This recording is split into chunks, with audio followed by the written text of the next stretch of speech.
I think the journey takes many paths and many roads at different times, but I grew up in a Christian household.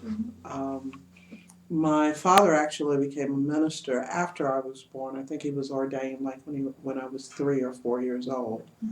His father, my grandfather, was a minister and had a little country church in Spencer, Oklahoma, that he had for, oh my God,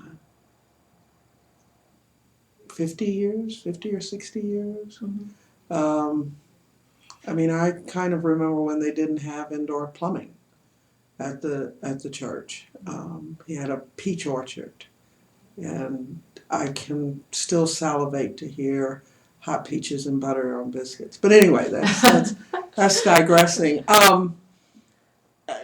Grandmother, very faithful. Got up in the morning and prayed. Went to bed at night and prayed before she went to bed. So did my mother.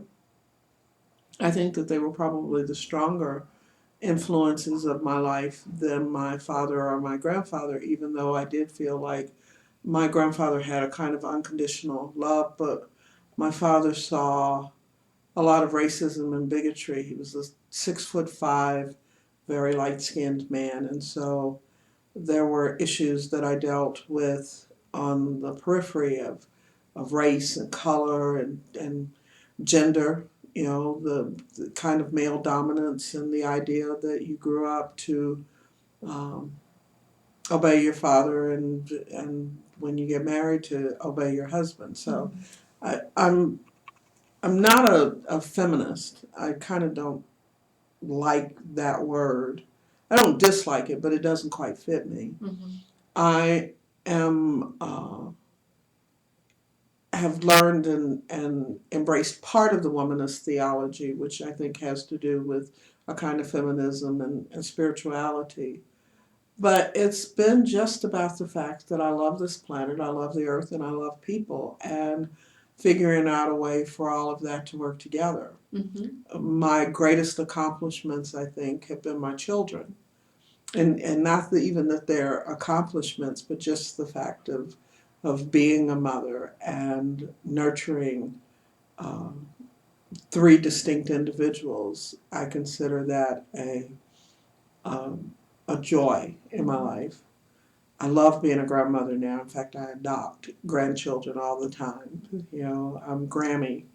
In this generation, earlier I was mama, even to my children's friends. So the mothering, nature, nurturing, caring is an integral part, I think, of my spiritual life. Somebody used to say I could sell hugs.